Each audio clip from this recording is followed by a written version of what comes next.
ጤና ይስጥልን ክቡራትና ክቡራን፣ ይህ የአዲስ የሪፖርተር የመረጃ ጊዜ ነው። አዲስ ሪፖርተር አጫጭር መረጃዎችን፣ ትንታኔዎችን፣ ልዩ ልዩ የምርመራ ሪፖርቶችን በተከታታይ ያቀርባል። አሁን ወደ ዕለቱ መረጃዎች እናመራለን። መልካም ቆይታ።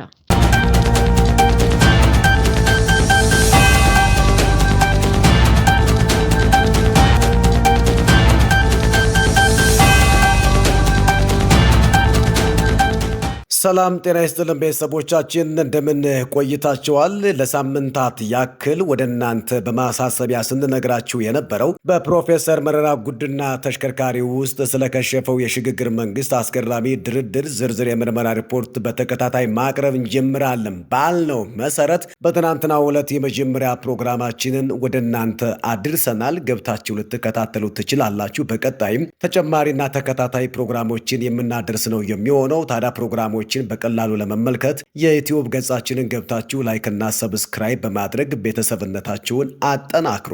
ወደ ዛሬ መረጃችን የምናልፍ ነው የሚሆነው። በመጀመሪያም ወደ አጫጭር መረጃዎች ከማምራታችን በፊት በዛሬው ዜና ትንታኔያችን የምንመለከተውን ርዕሰ ጉዳይ እንንገረው። የቱርክና ግብፅ ስትራቴጂክ አጋርነትና የኢትዮጵያ ስልታዊ ስጋቶች የሚለው የዛሬው የዜና ትንታኔያችን ርዕስ ነው። ወደኋላ በትንታኔ እንመለከተዋለን። አሁን ወደ አጫጭር መረጃዎች እንለፍ። በአዲስ አበባ ሲካሄድ የቆየው 39ኛው አፍሪካ ህብረት የመሪዎች ጉባኤ ተጠናቀቀ። ጉባኤው የተካሄደው ዘላቂ የውሃ አቅርቦትና ደህንነቱ የተጠበቀ የንጽህና አጠባበቅ ስርዓቶችን ማረጋገጥ ለአጀንዳ 2063 ግቦች ስኬታማነት በሚል መሪ ሀሳብ ነው። መሪዎቹ 48ኛው የአፍሪካ ህብረት የሥራ አስፈጻሚ ምክር ቤት መደበኛ ስብሰባ ላይ ውይይት ባደረጉባቸው አጀንዳዎች ላይ መክረዋል።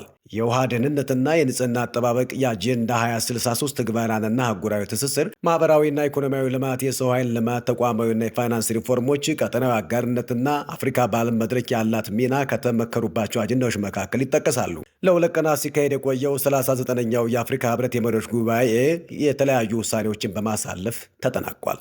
በሶማሌ ክልል የተገነቡ የፀሐይ ኃይል ማመንጫዎች አገልግሎት መስጠት ጀመሩ።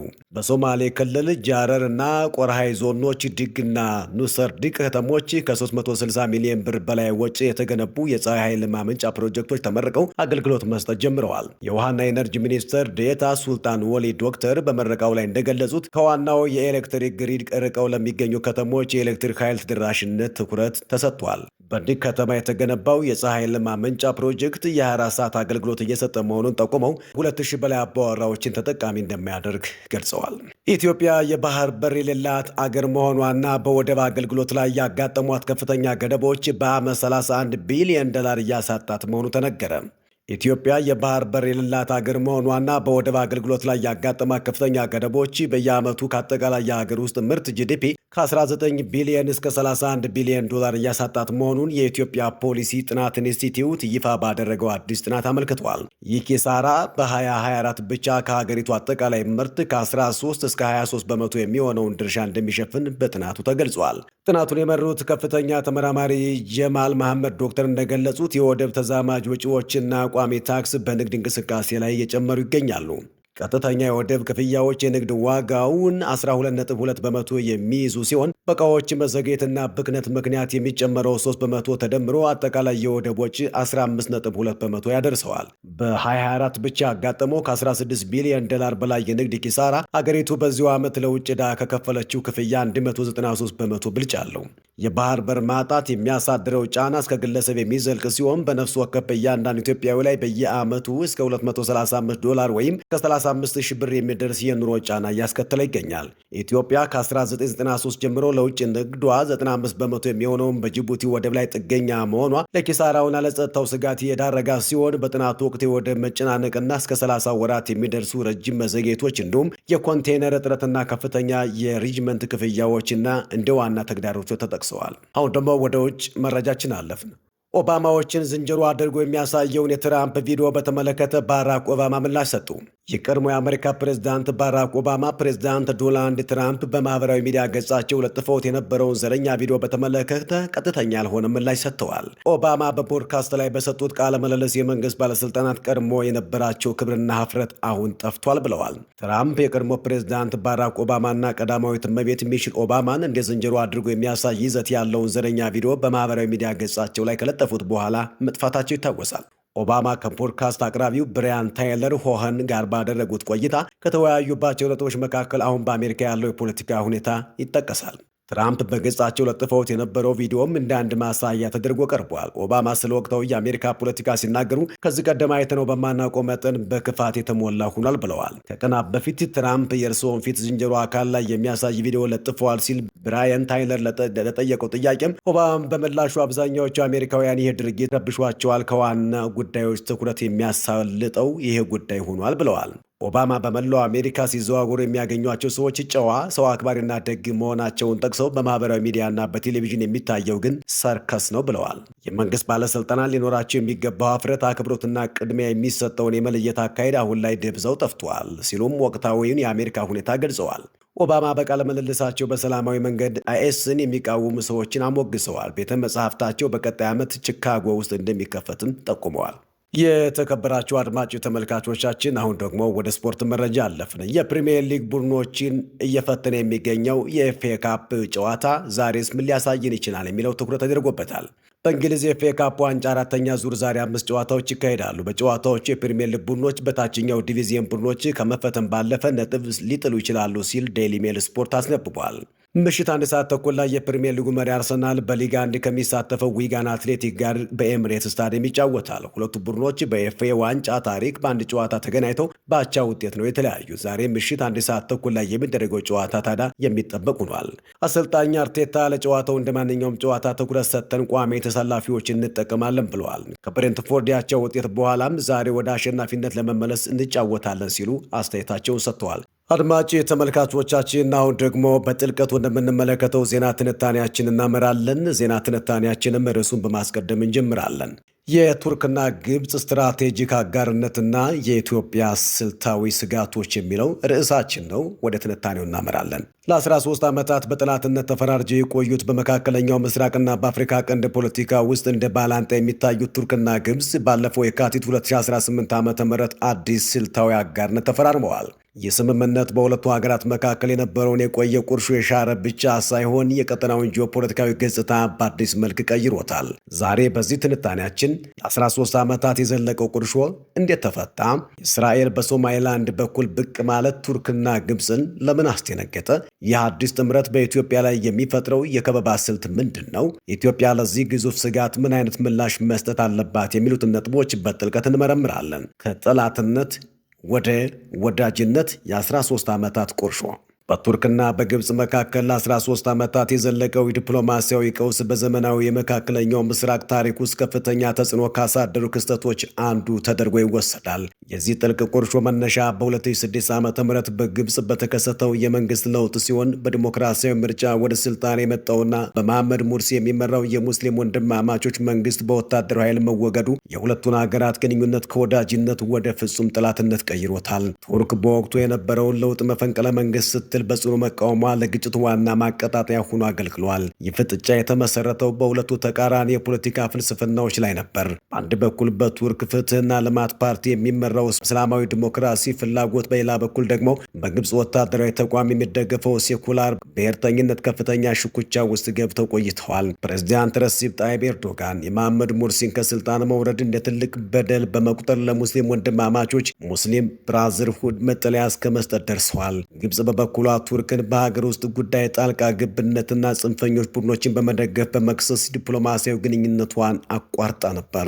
ይህ በርዕዮተ ዓለም የጀመረው ቅራኔ በፍጥነት ወደ ቀጠናዊ የኃይል ሽኩቻ በመቀየር የቀጠናውን የፖለቲካ ድባብ እንዲሻክር አድርጎታል። ሁለቱ ሀገራት አንዱ ሌላውን ተጽዕኖ ለመቀነስ የተለያዩ ዓለም አቀፍ መድረኮች ላይ ከፍተኛ የቃላት ጦርነትና የዲፕሎማሲያዊ ዘመቻ ውስጥ ገብተው ነበር። ይህም በሁለቱ ሀገራት ኢኮኖሚ ላይ አሉታዊ ጥላ ያሳረፈ ሲሆን በጠላትነት በቆዩባቸው ዓመታት የንግድ ልውውጣቸው ቀንሱ፣ የደህንነት ወጫቸው ግን በከፍተኛ ሁኔታ ጨምሮ ነበር። የቁርሾው ትልቁ ማሳያ የታየው በሊቢያ የእርስ በርስ ጦርነት ወቅት ሲሆን ሁለቱ ሀገራት ተቃራኒ የሆኑ ኃይሎችን በመደገፍ የውክልና ጦርነት ወይም ፕሮክሲ ዋር ውስጥ ገብተው ነበር። ቱርክ በትሪፖሊ የሚገኘውን በተባበሩት መንግስታት እውቅና የተሰጠውን መንግስት በገንዘብና በጦር መሳሪያ ስትረዳ፣ ግብፅ ደግሞ የቱርክን ተጽዕኖ ለመግታት የጀኔራል ካሊፋ ሀፍታርን ጦር ስትደግፍ ቆይታለች። በተጨማሪም በሱሪያ ጉዳይ ቱርክ አማጽያን ስትደግፍ፣ ግብፅ ደግሞ የመንግስት ተቋማት እንዳይፈርሱ በሚል የአሳድን መንግስት ህልውና በሚደግፍ መልኩ ትንቀሳቀስ ነበር። በሜዲትራኒያን ባህር ስር የተገኘው የተፈጥሮ ጋዝም የቁርሾ ሌላኛው ግንባር ሆኖ ቆይቷል። ግብፅ ከግሪክ ከቆጵሮስና ከእስራኤል ጋር በመሆን ቱርክን ያገለለ የምስራቅ ሜዲትራኒያን ጋዝ ፎርም ስታቋቁም፣ ቱርክ ደግሞ ከሊቢያ ጋር የባህር ወሰን ስምምነት በማድረግ የግብፅን እንቅስቃሴ ለመገዳደር ሞክራለች። ይህ የባህር ላይ ይገባኛል ጥያቄ ሁለቱን ሀገራት ወደ ቀጥታ ወታደራዊ ግጭት ሊያመራቸው በሚችል ደረጃ ከፍተኛ ውጥረት ፈጥሮ እንደነበር ይታወሳል። የተለያዩ የጂኦፖለቲካ ጥናትና ምርምር ጽሑፎች እንደሚያመለክቱት ይህ ሁሉ ለ13 ዓመታት የዘለቀ ቁርሾ አሁን ቦታውን ለጋራ ወታደራዊና ኢኮኖሚያዊ ጥቅም አስረክቧል። በባለፈው ወር የካቲት 2018 የተፈራረሙት የስትራቴጂካዊ አጋርነት ይህን ታሪካዊ ጠላትነት የሻረ ሲሆን ቀጠናዊ መረጋጋትና ለጋራ ብልጽግና አዲስ መንገድ ከፍቷል። ሁለቱ ሀገራት አሁን ላይ መተባበር አማራጭ የሌለው ጉዳይ መሆኑን በመረዳት በሜዲተራኒያን የኢነርጂ ፍላጎትና በቀይ ባህር ደህንነት ዙሪያ የጋራ ግንባር ፈጥረዋል። የጥምረቱ ዋና ገፊ ምክንያቶች ለቱርክና ለግብፅ ታሪካዊ እርቅና አዲስ ስትራቴጂካዊ አጋርነት ትልቁ ገፊ ምክንያት እስራኤል ለሶማሌላንድ እውቅና መስጠቷ እንደሆነ ፕሮፌሰር አይፋር አልሚ ዘ ሶማሌላንድ እስራኤል ፒቮት ኢምፕሊኬሽንስ ፎር ሶማሊ ሶቨርኒቲ ኤንድ ሪጂናል ሴኩሪቲ አላይመንትስ በተሰኘ የምርምር ጽሑፋቸው ይገልጻሉ። ጥናቱ እንደሚያመለክተው ይህ የእስራኤል እርምጃ ግብፅንና ቱርክን የጋራ ጠላት እንዲሏቸው በማድረግ ለዘመናት የነበረውን የርዕዮተ ዓለም ልዩነት ወደ ጎን ትተው በጸጥታ ጉዳዮች ላይ እንዲተባበሩ የግድ እንዳላቸው ያስረዳል። ይህ ጉዳይ ለሁለቱ ሀገራት በቀላሉ የሚታይ ሳይሆን በቀጥታ ከብሔራዊ ደህንነታቸውና በቀጠናዊ ካላቸው ስልታዊ የበላይነት ጋር የተያያዘ ሆኖም ተገኝቷል። ቱርክና ግብፅ በዚህ ጉዳይ ላይ ተመሳሳይ አቋም እንዲይዙ ያደረጋቸው ዋናው ምክንያት የእስራኤል ተጽዕኖ በስትራቴጂካዊ የባህር መስመሮች ላይ እንዳርፍ ካላቸው ከፍተኛ ስጋት የመነጨ ነው። ግብፅ እስራኤል ለሶማሌላንድ እውቅና መስጠቷን በጽኑ የምትቃወመው በዋናነት ከአባይ ወንዝና ከቀይ ባህር ደህንነት ጋር በተያያዘ ባላት ስትራቴጂክ ስጋት ነው። ካይሮ እስራኤል በአፍሪካ ቀንድ ውስጥ ጠንካራ መሬት ካገኘች በደቡባዊ የግብፅ መተላለፊያ በሆነው ባቤል መንደብ ላይ ቁጥጥር ይኖራታል የሚል ስጋት አላት። በተጨማሪም ግብፅ ሶማሌን እንድትከፋፈል አትፈልግም። ምክንያቱም የተዳከመችና የተከፋፈለች ሶማሌ ለኢትዮጵያና ለእስራኤል ምቹ ሁኔታን በመፍጠር የግብፅን ታሪካዊ የተጽዕኖ ቀጠና ያጠበዋል የሚል ጽኑ እምነት አላት። በሌላ በኩል ቱርክ በሶማሊያ ያላት ግዛት ኢንቨስትመንት አደጋ ላይ መውደቁ ሌላኛው ጥምረቱ ገፊ ምክንያት ሆኗል። አንካራ በሞቃዲሾ ውስጥ የትልቁን የውጭ ሀገር ወታደራዊ ማሰልጠኛ የገነባች ሲሆን የሶማሌን የባህር ዳርቻ ደህንነት ለመጠበቅና የተፈጥሮ ሀብት ፍለጋ ለማካሄድ የ10 ዓመታት ስምምነት ተፈራርማለች። ሶማሌላንድ በእስራኤል ድጋፍ ራሷን ችላ መውጣቷ ቱርክ ከማዕከላዊ የሶማሌ መንግስት ጋር የገነባችውን የአንድነት ፖሊሲ የሚንድና የቱርክን የባህር ኃይል እንቅስቃሴ የሚገታ ሆኖ አግኝተዋለች። ከዚህም በተጨማሪ ቱርክ እስራኤል በአፍሪካ ቀንድ የምታደርገው እንቅስቃሴ ቱርክ ሰማያዊ ሀገር የተሰኘውን የባህር ላይ የበላይነት ስትራቴጂ እንደሚገዳደር ትረዳለች። እስራኤል ከሶማሌላንድ ጋር የምትፈጥረው ወታደራዊም ሆነ የደህንነት ትብብር ቱርክ በቀይ ባህርና በህንድ ውቅያኖስ ላይ ያላትን ብቸኛ ተሰሚነት የሚቀንስ በመሆኑ አንካራ ይህንን እርምጃ እንደ ጂኦፖለቲካዊ ከበባ ነው የምትመለከተው። ይህ የጋራ ስጋት ለብዙ ዓመታት ተቃራኒ በነበሩት ካይሮና አንካራ መካከል አዲስ የደህንነት ትብብር እንዲፈጠር ምክንያት ሆኗል። በመጨረሻም የጋራ ስጋት ሁለቱ ሀገራት በወርሃ የካቲት 2018 ዓ.ም ሁሉን አቀፍ የአጋርነት ስምምነት እንዲፈራረሙ አድርጓቸዋል። ይህ ስምምነት ከ350 ሚሊዮን ዶላር በላይ የሚያወጣ የመከላከያ ውልን የሚያካትት ሲሆን ግብፅ በቱርክ የሚመረቱ የተራቀቁ የጦር መሳሪያዎችና ድሮኖችን በጋራ ለማምረት ተስማምታለች። በተጨማሪም ግብፅ የቱርክን ካን የተባለውን 5ኛ ትውልድ ተዋጊ ጄት ፕሮግራም እንድትቀላቀል መፍቀዱ በሁለቱ ሀገራት መካከል ያለውን የመተማመን ደረጃ ወደ ላቀ ከፍታ በማሸጋገር የኃይል ሚዛኑን በአዲስ መልክ ቀይሮታል። የኢትዮጵያ ስልታዊ ምላሽ ሚዛን የመጠበቅ ጥበብ ካይሮና አንካራ ለዓመታት የነበራቸውን የቆየ ቂም ወደ ጎን በመተው ወደ አዲስ ወታደራዊና ዲፕሎማሲያዊ ጥምረት መግባታቸው በአፍሪካ ቀንድ ላይ የራሱ የሆነ ጂኦፖለቲካዊ ጫና ማሳረፉ አይቀሬ ነው። ይህ አዲስ ስትራቴጂክ አጋርነት በተለይም በሶማሌና በቀይ ባህር ጉዳይ ላይ ያላቸውን ተጽዕኖ በማሳደግ ኢትዮጵያን ስልታዊ በሆነ ከበባ ውስጥ የመክተት ዕድል ሊኖረው ይችላል። ታዋቂው የጂኦፖለቲካ ተመራማሪ ሮበርት ካፕላን ፕሪዝነርስ ኦፍ ጂኦግራፊ በተሰኘው መጽሐፉ ይህን ሀሳብ ያጠናክረዋል። የቀይ ባህር አዋሳኝ ሀገራት የሚያደርጉት ስትራቴጂክ ጥምረት የባህር በር የሌላቸውን እንደ ኢትዮጵያ ያሉ ሀገራት ላይ የከበባ ስጋት ይፈጥራሉ። በመሆኑም ኢትዮጵያ ይህን የተቀያየረ የኃይል ሚዛን ለማስተካከልና ብሔራዊ ጥቅሟን ለማስከበር ከሌሎች ሀገራት ጋር ስትራቴጂክ አጋርነት በመፍጠር የኃይል ሚዛን መጠበቅ አለባት። የመጀመሪያውና ወሳኙ እርምጃ ከእስራኤል ጋር ያለውን ስልታዊ አጋርነት ወደ ላቀ ደረጃ ማሻገር ነው። ዶክተር ሞርካይ ኬዳር የተባሉ ጂኦ ስትራቴጂስት ዘ ሬድ ሲ ጂኦፖለቲክስ እስራኤል ስትራቴጂክ ሮል ኢን ዘ ሆርን ኦፍ አፍሪካ በሚለው ጥናታቸው ላይ እስራኤል በቀጠናው ያላት የደህንነት ስጋት ከኢትዮጵያ ብሔራዊ ጥቅም ጋር የሚገጣጠም በመሆኑ ይህንን አጋጣሚ በመጠቀም ኢትዮጵያን የመከላከያ አቅም የማዘመን ቀዳሚ ተግባር መሆን አለበት ይላሉ። በተለይም እስራኤል ያላትን የላቀ የሳይበር ደህንነት ቴክኖሎጂ፣ የሚሳኤል መከላከያ ስርዓትና ዘመናዊ የደህንነት መረጃ ልውውጥን በመጠቀም ኢትዮጵያ ከማንኛውም ወገን ሊያቃጣባት የሚችለውን ወታደራዊ የሆነ ቴክኖሎጂ ጫና የመመከት ብቃቷን ማጎልበት ትችላለች። ሁለተኛው ስትራቴጂ ኢኮኖሚያዊ ከለላን መፍጠር ሲሆን ይህም በዋናነት በምግብ ራስን ከመቻል ጋር የተቆራኘ ነው። ኢትዮጵያ የእስራኤልን የዘመናዊ ውሃ አጠቃቀም፣ የጠብታ መስኖና የደረቅ ግብርና ቴክኖሎጂዎችን ወደ ሀገር ውስጥ በማስገባት የግብርና ምርቷን በከፍተኛ ደረጃ ማሳደግ ይኖርባታል። ይህ የቴክኖሎጂ ሽግግር ሀገሪቱ በምግብ ራስን እንድትችል ከማድረጉም በላይ በዓለም አቀፉ መድረክ በአባይ ውሃ አጠቃቀም ላይ የምታቀርበውን ሳይንሳዊና ቴክኖሎጂያዊ መከራከያ በማጠናከር ዲፕሎማሲያዊ የበላይነት እንድትቀዳጅ ይረዳታል። ኢትዮጵያ በቅርብ የጀመረችውን የቀይ ባህርን ጂኦፖለቲካዊ ለውጥ ታሳቢ ያደረገ ጠንካራ የባህር ኃይል ግንባታ ማፍጠን ያስፈልጋል። የአፍሪካ የስትራቴጂ ጥናት ማዕከል አፍሪካ ሴንተር ፎር ስትራቴጂክ ስተዲስ ባወጣው ናቫል ፓወር ኦፍ ፕሮጀክሽን ኢን ዘ ሪሲ በተሰኘ የምርመራ ጽሑፍ እንደሚያመለክተው ለኢትዮጵያ ጠንካራ የባህር ኃይል መገንባት ለነገ የማይባል ህልውና ጉዳይ ነው። የቀይ ባህርን ጂኦፖለቲካዊ ለውጥ ታሳቢ ያደረገ ወታደራዊ ዝግጅት የባህር በር ፍላጎትን ለማስከበርና እንደ ትልቅ ቀጠናዊ ተዋናይነት የባህር ላይ ተጽዕኖን ለማረጋገጥ ስልታዊ መሳሪያውን ያገለግላል። ኢትዮጵያ የባህር በር ፍላጎቷን ለማስከበርና በቀይ ባህር ቀጠና ላይ የሚታየውን ወታደራዊ ሽኩቻ ለመቋቋም ዘመናዊና የተሟላ ትጥቅ ያለው የባህር ኃይል መገንባት ይኖርባታል። ይህ ኃይል የሀገሪቱን ንግድ መርከቦች ደህንነት ከመጠበቅ ባለፈ በቀጠናው ላይ ሊቃጣ የሚችል ማንኛውም አይነት ወታደራዊ ጫና ለመመከትና እንደ ትልቅ ቀጠናዊ ተዋናይነቷ የባህር ላይ ተጽዕኖዋን ለማረጋገጥ ወሳኝ መሳሪያ ሆኖ ያገለግላል። እንዲሁም ኢትዮጵያ ከቱርክ ጋር ያለውን ግንኙነት ከግብጽ ጋር ካላት ግንኙነት ነጥሎ በጥንቃቄ የሚያስተናግድ ዲፕሎማሲያዊ ብልሃትን መከተል ይኖርባታል። ቱርክ ከግብጽ ጋር ብትታረቅም በኢትዮጵያ ውስጥ ያላት ግዙፍ የኢኮኖሚ ኢንቨስትመንት ለአንካራ ትልቅ ዋጋ አለው። ኢትዮጵያ ይህንን የኢኮኖሚ ትስስር እንደ ስልታዊ ካርድ በመጠቀም ቱርክ በአፍሪካ ቀንድ ፖለቲካ ውስጥ በተለይም ከግብጽ ጋር በምትፈጥረው ጥምረት የኢትዮጵያን ጥቅም የሚጎዱ እርምጃዎች እንዳትወስድና ሚዛናዊ አቋም እንድትይዝ የማድረግ ስራ መስራት ይኖርባታል።